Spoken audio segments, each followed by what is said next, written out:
chers amis internautes, bonsoir. Voilà, nous avons passé quelques moments ensemble autour de la parole de Dieu, autour du message biblique. Et pour introduire ces quelques minutes, j'ai pensé prendre des versets que peut-être on n'entend pas très souvent, sur un sujet peut-être que on ne pense pas toujours trouver dans la Bible pour ceux qui découvrent ce livre. C'est le livre des Proverbes et ça va nous donner une orientation pour notre réflexion à chacun de nous. Ça se trouve dans le livre des Proverbes, donc. Proverbe de Salomon, fils de David, roi d'Israël, pour connaître la sagesse et l'instruction, pour comprendre les paroles de l'intelligence, pour recevoir des leçons de bon sens, de justice, d'équité et de droiture, pour donner aux simples du discernement, aux jeunes hommes de la connaissance et de la réflexion.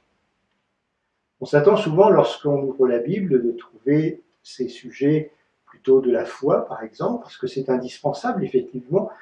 La parole de Dieu nous dit que sans la foi, ce n'est pas possible d'être agréable à Dieu. Dieu aime ceux qui lui font confiance. Mais quand on aborde la Bible, quand on découvre la Bible, quand on essaie de l'approfondir, c'est ce que je vous conseille, eh bien, on s'aperçoit qu'il y a un certain nombre de choses que tout un chacun devrait connaître parce que, au-delà de la foi, au-delà de la piété, il y a aussi dans la Bible ce que nous pourrions considérer comme des leçons de réflexion, des leçons de bon sens. Même si le mot ici est utilisé, le mot leçon, la Bible ne veut pas nous faire la leçon. Mais il faut l'entendre dans le sens où peut-être nous aurions besoin de revenir à des éléments de réflexion tout à fait basiques concernant des éléments, des conditions de vie qui sont peut-être passés sous silence ou que l'on a tendance, avec le temps qui passe, à négliger. En ce qui concerne la Bible, je voudrais déjà vous emmener sur une réflexion concernant Dieu lui-même, c'est-à-dire ce Dieu qui est l'auteur de la Bible. Et à partir du moment où on va aller dans cette réflexion de qui est Dieu, eh bien, on se rend compte qu'on va rentrer dans des domaines, dans des dimensions que nous ne sommes pas habitués à appréhender dans notre quotidien. En effet, le Dieu unique, le Dieu vivant et vrai, le Dieu créateur, est mentionné dans les Écritures saintes comme étant l'Éternel. Or, ce terme-là nous amène bien sûr à réaliser que lorsqu'on va entrer dans la lecture, dans l'étude de la Bible, obligatoirement, on va avoir la dimension de ce qui est de l'humain, de ce qui est du terrestre, de ce qui est temporel, mais on va aussi, en abordant la Bible, en lisant la Bible, du fait que son auteur est Dieu, du fait qu'elle est d'inspiration divine, eh bien, il faut nous attendre à rentrer dans des dimensions qui ne sont pas habituelles. Nous entrons dans le domaine de l'infini, en quelque sorte. Quand on considère l'univers, quand on considère, par exemple, l'astronomie, quelle perception, nous, humains, pouvons-nous avoir de l'infini de l'univers? Vous savez que l'unité de mesure que l'on utilise en astronomie, si vous en avez déjà entendu parler, c'est l'année-lumière. C'est-à-dire la distance que parcourt la lumière en une année. C'est quelque chose d'énorme. J'ai noté ici à quoi ça correspond. Une année-lumière, c'est la distance parcourue par la lumière, donc en une année, soit environ, tenez-vous bien, 9400 milliards de kilomètres. La vitesse de la lumière, une année-lumière. Et est-ce que nous prenons conscience de ce qui s'est passé lorsque ce Dieu-là, le Dieu unique, le Dieu créateur, celui que nous sommes même appelés, nous les humains appelés notre Père, que ce Dieu-là, à un moment donné, va dire que la lumière soit, et elle fut. Voyez-vous, la Bible nous fait entrer dans cette dimension.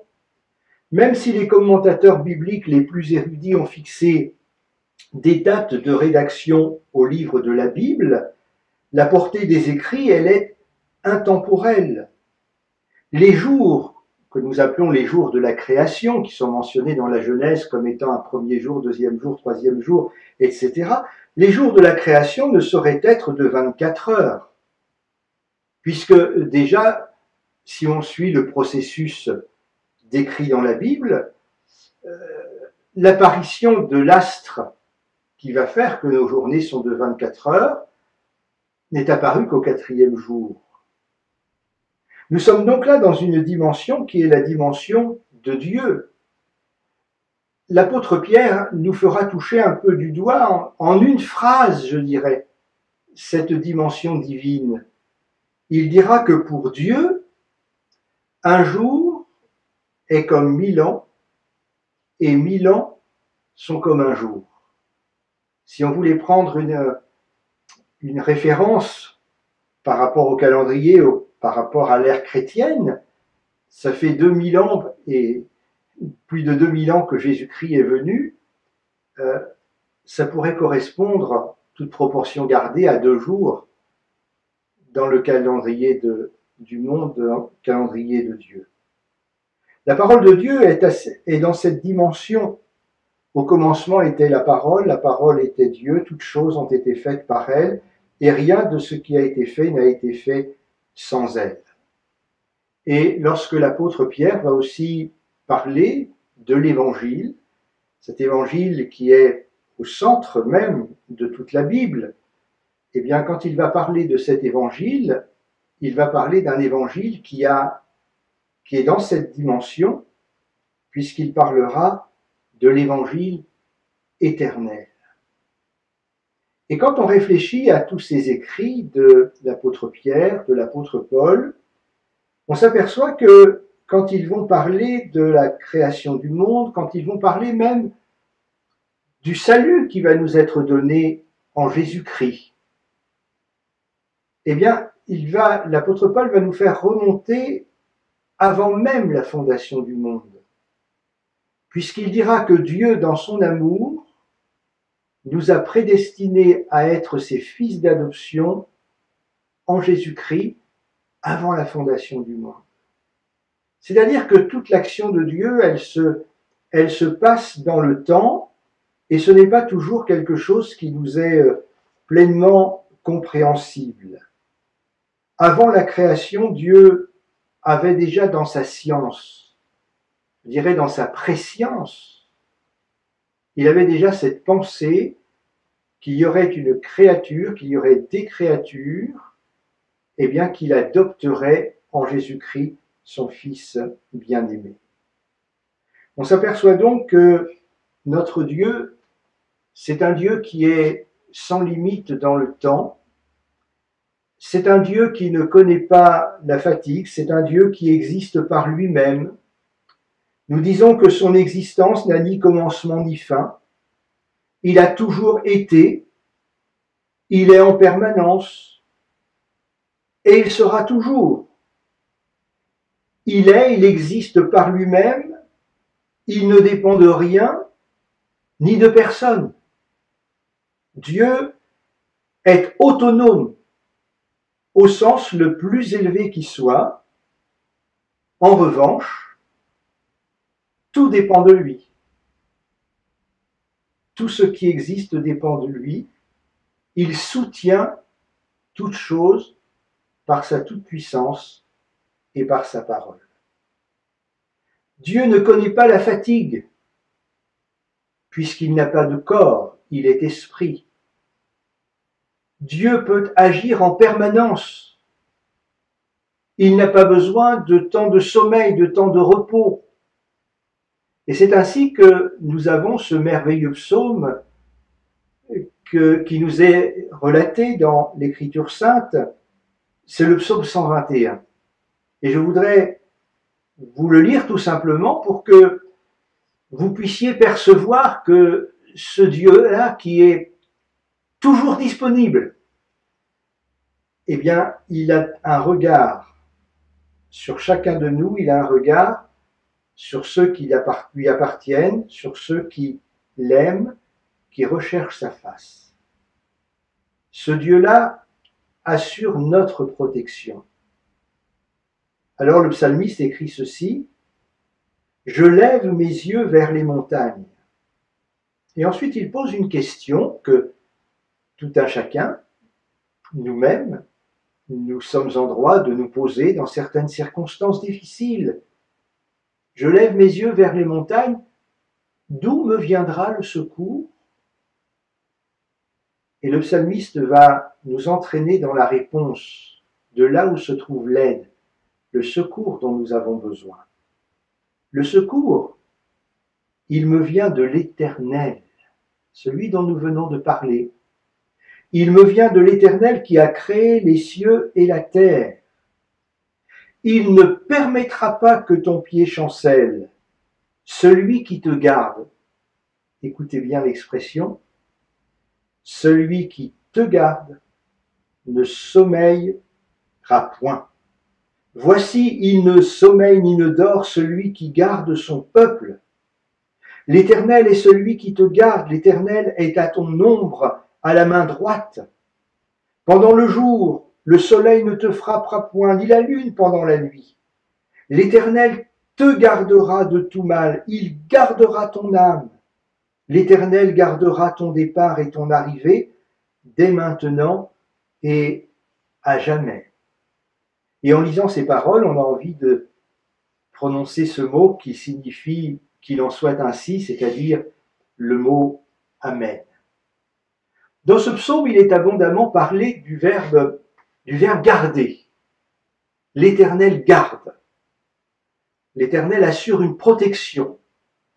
L'Éternel met tout en œuvre pour que ceux qui lui appartiennent soient protégés.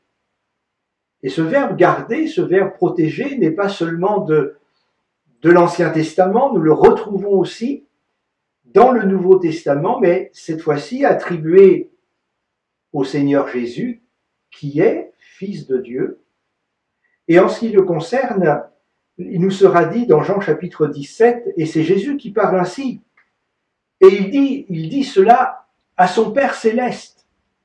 Il dit, j'ai gardé ceux que tu m'as donnés, et aucun d'eux ne s'est perdu. Et pour être complet avec la phrase, sera ajouté, sinon le fils de la perdition, c'est-à-dire Judas, qui le trahira, afin que soit accomplie l'écriture. Mais nous retenons cette phrase: lorsqu'un homme, une femme, un jeune homme, une jeune fille reçoit Jésus comme son Seigneur, comme son Sauveur, il est gardé par le Seigneur Jésus. Pour reprendre l'image biblique, c'est comme si nous étions dans sa main, et il dira, nul ne les ravira de ma main. Béni soit le Seigneur. Le verbe garder, c'est aussi un verbe que l'on attribue à une profession que l'on retrouve assez régulièrement dans la Bible, c'est la profession de berger.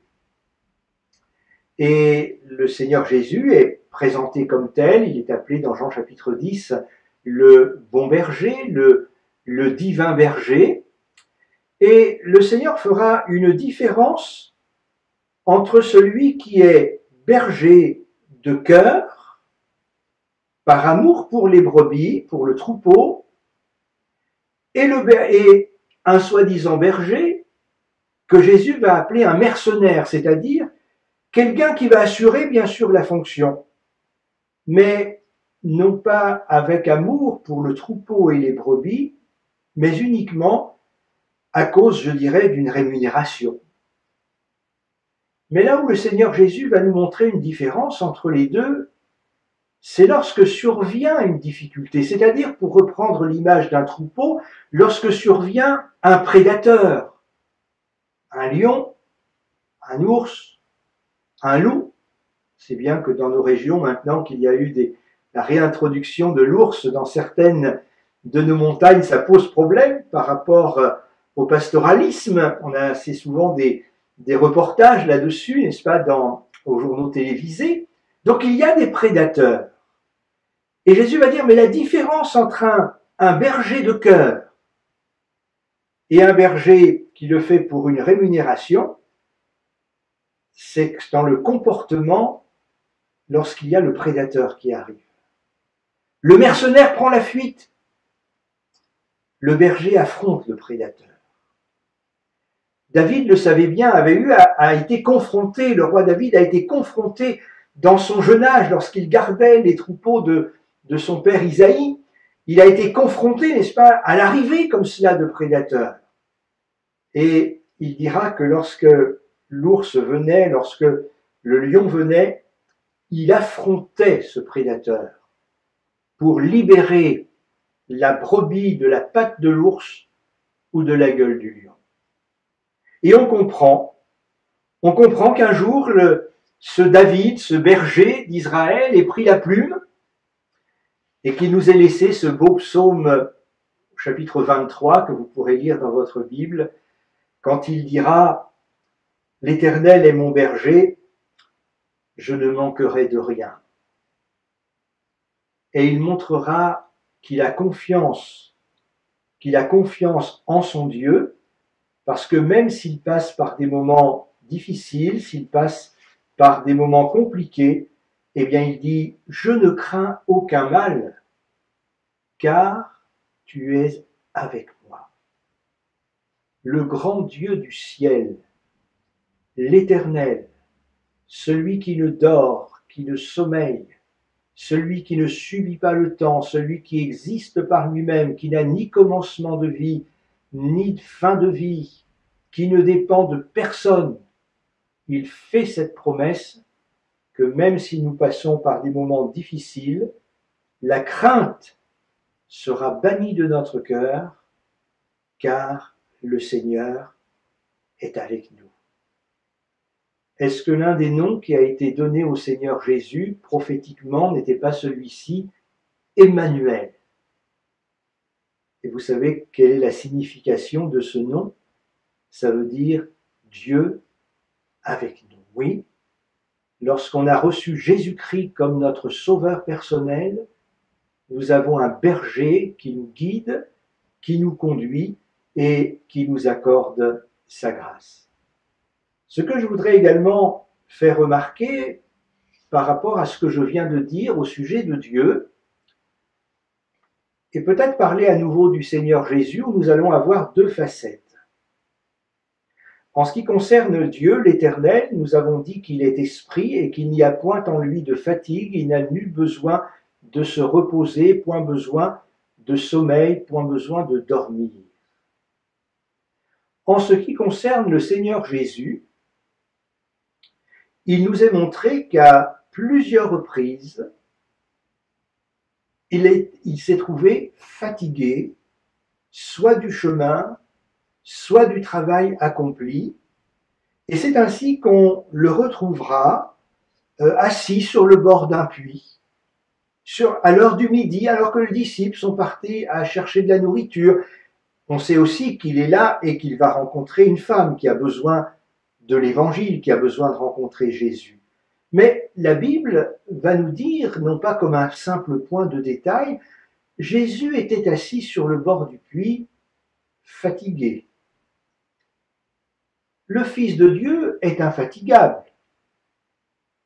Jésus, Fils de l'homme, subit la fatigue parce qu'il a un corps comme le nôtre. Aussi, il est parfaitement conscient et il sait nous comprendre lorsque la fatigue est là, lorsque le chemin est long, lorsque les épreuves nous épuisent, pas toujours physiquement, mais aussi moralement, lorsqu'on est, je dirais, miné intérieurement. Ça peut être aussi sur le plan familial, ça peut être sur le plan professionnel. Dans tous les domaines, il y a des sources d'épuisement, il y a la fatigue qui est là. Et le Seigneur Jésus a connu cela. Il nous sera dit dans un autre domaine que Jésus a vécu sans péché. Bien évidemment, nous le savons. Mais la Bible nous dit aussi que néanmoins, il a été tenté comme nous, en toutes choses. de sorte qu'il peut nous comprendre, nous les hommes, lorsque nous sommes tentés. Et comme lui a résisté à la tentation, il a la capacité de nous faire sortir de cette tentation. Et bien de la même façon, par analogie, je dirais, le Seigneur Jésus a connu la fatigue. Et lorsque nous aussi, nous passons par des temps de fatigue physique, morale, spirituelle, avec Jésus, nous avons quelqu'un qui nous comprend. Peut-être dirions-nous à l'égard de certaines personnes de notre entourage, des nôtres, des amis, peut-être même nous le leur avons dit. Tu ne peux pas me comprendre. Mais Jésus est celui qui a vécu cela. Et Jésus est pleinement capable de nous comprendre dans nos fatigues et de nous renouveler dans sa grâce. Le Seigneur est celui qui est capable de nous donner des forces pour continuer sur le chemin. Et le dernier point sur lequel je voudrais dire quelques mots, c'est que, compte tenu que l'être humain est quelqu'un qui, je devrais dire, se fatigue, ou c'est quelqu'un qui fatigue, tout simplement,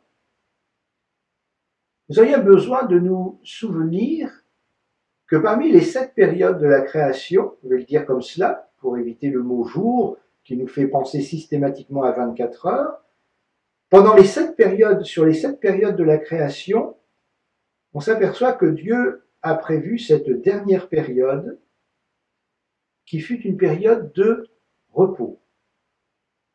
Et à partir de ce moment-là, on se rend compte également que non seulement il a voulu cette période de repos, mais dans l'organisation de la vie sur cette terre, et je dirais même de la vie naturelle, à l'horloge de la nature, Dieu a prévu des phases de renouvellement de la création avec le printemps, et Dieu a voulu aussi des saisons qui soient également des saisons que nous appellerions des saisons de repos. Et lorsque nous lisons les premiers livres de la Bible, et notamment le livre du Lévitique, on s'aperçoit que Dieu va donner des ordres précis et il va demander à l'homme de prendre du repos.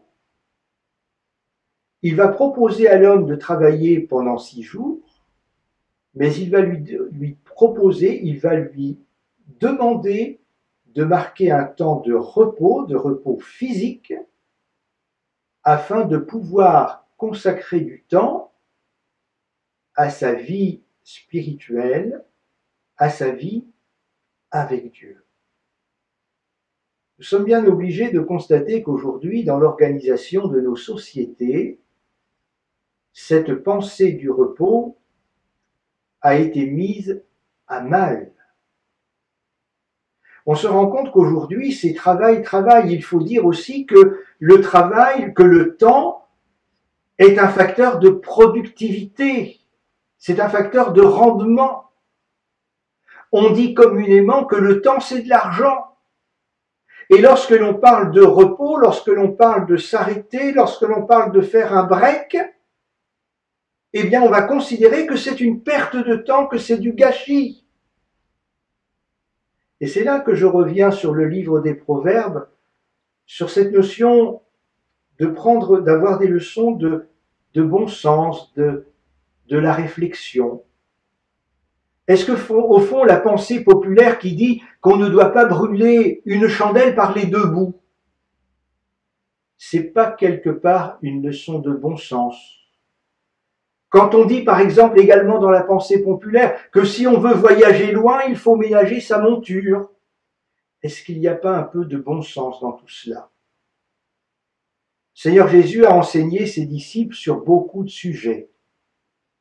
Des sujets qui touchent à la foi, qui touchent à l'amour les uns pour les autres, qui touchent à la compassion, à la prudence, etc., etc. Mais il dira aussi à ses propres disciples, après une journée de travail, de labeur, il y a eu beaucoup de gens avec qui s'entretenir, parler, etc. Jésus dira à ses propres disciples, venez à l'écart et reposez-vous un peu. Vous voyez que ça fait partie de l'Évangile. L'Évangile nous appelle à l'action. L'Évangile nous appelle au travail. Nous sommes appelés par notre conversion à servir Dieu. Mais ce que Dieu veut nous amener aussi à réaliser, c'est qu'il y a un temps pour tout dans la vie des hommes. Et il devrait y avoir un temps pour tout dans nos vies. Un temps pour agir et un temps pour s'arrêter, un temps pour réfléchir, un temps pour lire, un temps pour méditer. Lorsque l'équilibre est rompu, et notamment dans ce domaine, on prend des risques. Et c'est au fond ce que l'on constate dans nos sociétés d'aujourd'hui, avec les situations de dépression, avec ce mot, hélas moderne, de burn-out. On est allé trop loin, on a cassé la corde, on a des difficultés à se relever. Est-ce qu'au fond, on n'est pas allé trop loin? Est-ce qu'on n'a pas fait fi, en quelque sorte, de cet enseignement aussi de Jésus à des disciples? Venez à l'écart et reposez-vous un peu. Au fond, ce verset de l'Écriture qui touche à l'aspect financier, puisqu'à l'époque, quand ce verset a été donné, ça touchait à l'impôt que les contemporains de Jésus devaient payer. Jésus leur donnera cette phrase, « Rendez à César ce qui appartient à César, mais rendez à Dieu ce qui appartient à Dieu. » Est-ce que cet équilibre-là est toujours présent dans nos cœurs et dans nos vies d'hommes, de femmes, de jeunes gens et de jeunes filles? Si nous sommes dans une situation de fatigue, de lassitude, peut-être même, puisque j'ai utilisé le mot de burn-out, je voudrais rappeler simplement cette invitation de Jésus qui demeure, qui reste d'actualité. Venez à moi, disait Jésus. Venez à moi, vous tous qui êtes fatigués, qui êtes chargés, peu importe les raisons. Mais si vous êtes dans cet état, Jésus dit, venez à moi et vous trouverez du repos pour vos âmes. Que le Seigneur vous bénisse, vous encourage et vous donne ce repos que lui seul est capable de vous donner.